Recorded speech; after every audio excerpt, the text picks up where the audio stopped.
अध्याय 19। बाम्बी ने बुजुर्ग की तलाश की। वह रात भर घूमता रहता, सूर्योदय के समय और सुबह के समय जब आसमान लाल होता, वह अनजान रास्तों पर घूमता रहता, फालिन के बिना। ऐसे भी समय थे जब उसे अभी भी उसके पास जाने की इच्छा होती थी। कभी कभी वह अब भी उसके साथ रहने में उतना ही खुश होता था जितना पहले था। उसके साथ घूमना, उसकी बातें सुनना, उसके साथ झाड़ियों के किनारे बैठकर खाना खाना उसे अच्छा लगता था। लेकिन अब ये ऐसी बातें थीं जो उसे उतनी संतुष्टि नहीं देती थीं जितनी पहले देती थीं। इससे पहले, जब वह फालिन के साथ होता था, तो उसके लिए बुजुर्ग के बारे में सोचना दुर्लभ था, और तब भी ये केवल क्षणिक था। अब वह बुजुर्ग की तलाश में बाहर था, उसे देखने की एक अवर्णनीय लालसा महसूस हुई और फालिन के बारे में केवल एक बार याद आया। वह जब भी उसे चाहता था, उसे हमेशा पा सकता था। हालांकि उसे दूसरों, गोबो या आंटी एना के साथ रहने की बहुत कम इच्छा महसूस हुई। जब भी वह कर सकता था, वह उनसे दूर रहता था। बाम्बी उस वाक्य के बारे में सोचना बंद नहीं कर पा रहा था जिसे बुजुर्ग ने गोबो के बारे में इस्तेमाल किया था। वह इस वाक्य से बहुत प्रभावित हुआ था।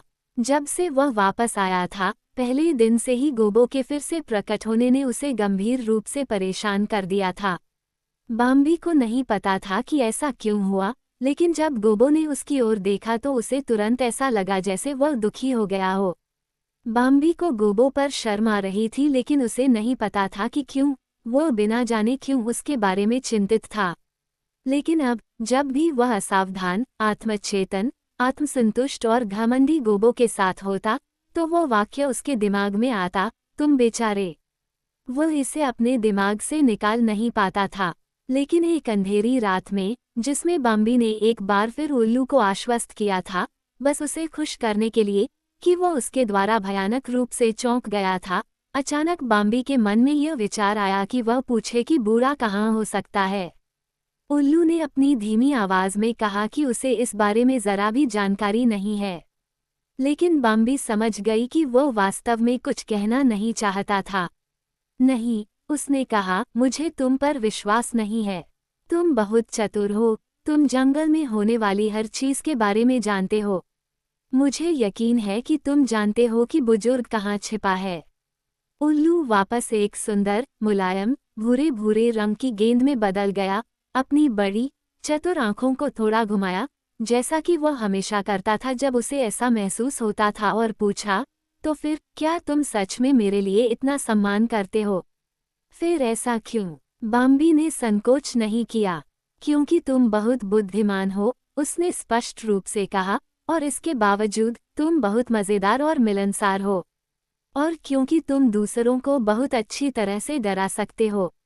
दूसरों को चौंकाना बहुत चतुराई है, बहुत चतुराई है। काश मैं ऐसा कर पाता, यह मेरे लिए बहुत उपयोगी होगा।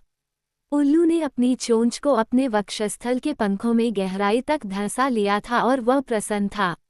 ठीक है, उसने कहा, मुझे पता है कि बुजुर्ग को आपकी संगति पसंद है। क्या तुम्हें ऐसा लगता है? जब उल्लू बोल रहा था तो बाम्बी ने आश्चर्य से पूछा और उसका दिल खुशी से धड़कने लगा। हाँ, मुझे इस बात का पूरा यकीन है, उल्लू ने जवाब दिया, उसे तुम्हारी संगति पसंद है, और इसीलिए मुझे लगता है कि मैं तुम्हें ये बताने की हिम्मत कर सकता हूँ कि वह अब कहाँ है। उसने अपने पंखों को अपने शरीर के पास खींचा और अचानक फिर से काफी दुबला दिखने लगा। क्या तुम उस गहरी खाई को जानते हो जहाँ विलो के पेड़ हैं? हाँ, बाम्बी ने सिर हिलाया। क्या आप उस पारोक के पेड़ों के घने जंगल को जानते हैं? नहीं, बाम्बी ने स्वीकार किया, मैं कभी दूसरी तरफ नहीं गया। अब ध्यान से सुनो, उल्लू ने फुसफुसाते हुए कहा, दूसरी तरफ ओक के पेड़ों का एक घना जंगल है। तुम्हें वहां से गुजरना है और तुम झाड़ियों, हेज़ल और सफेद चिनार, नागफनी और प्रिवेट के एक क्षेत्र में आओगे। बीच में, वहां, तुम्हें एक पुराना बीच का पेड़ ढूंढना होगा जो हवा से टूट गया है।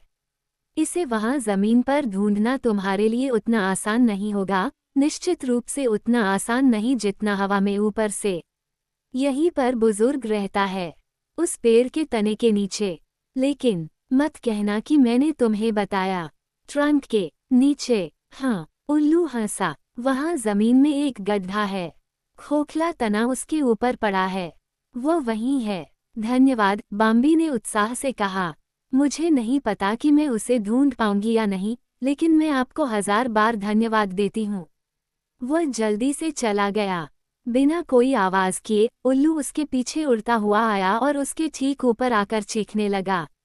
उई, उई, बाम्बी चौंक गई। क्या मैंने तुम्हें चौंका दिया? उल्लू ने पूछा। हाँ, वह हकलाया और इस बार वह सच कह रहा था। उल्लू को अपने आप पर संतोष महसूस हुआ और वह बोला, मैं तुम्हें बस याद दिलाना चाहता था, मत कहना कि मैंने तुम्हें बताया था। बेशक मैं ऐसा नहीं करूँगा। बाम्बी ने उसे आश्वस्त किया और वह भाग गया। जब वह घाटी में पहुंचा तो बुजुर्ग उसके ठीक सामने कक्ष के अंधेरे से बाहर निकल आया, इतनी खामोशी से और इतने अचानक कि बाम्बी एक बार फिर बहुत चौंक गया। मैं अब वहां नहीं हूँ जहां आप मुझे ढूंढने की उम्मीद कर रहे थे, बुजुर्ग ने कहा। बाम्बी ने कुछ नहीं कहा। तुम मुझसे क्या चाहते हो? बुजुर्ग ने पूछा। कुछ नहीं, बाम्बी हकलाते हुए बोली। ओह, कुछ नहीं, मुझे माफ कर दो। कुछ देर रुकने के बाद बुजुर्ग ने धीरे से कहा, तुमने आज ही मुझे ढूंढना शुरू नहीं किया है। वह इंतजार करता रहा। बाम्बी ने कुछ नहीं कहा। बुजुर्ग ने आगे कहा, कल तुम 2 बार मेरे बहुत करीब से गुजरे और आज सुबह भी 2 बार बहुत करीब से। क्यों? बाम्बी ने साहस जुटाया, तुमने गोबो के बारे में ऐसा क्यों कहा? क्या तुम्हें लगता है कि मैं गलत था? नहीं, बाम्बी ने जोश से कहा, नहीं, मुझे लगता है कि तुम सही हो। बुजुर्ग ने बहुत हल्के से सिर हिलाया और उसकी आंखें पहले से भी अधिक दयालुता के साथ बाम्बी को देख रही थीं। बाम्बी ने इन आंखों से कहा, लेकिन क्यों? मैं इसे समझ नहीं सकती। ये काफी है कि आप ऐसा सोचते हैं। आप इसे बाद में समझ जाएंगे। अलविदा।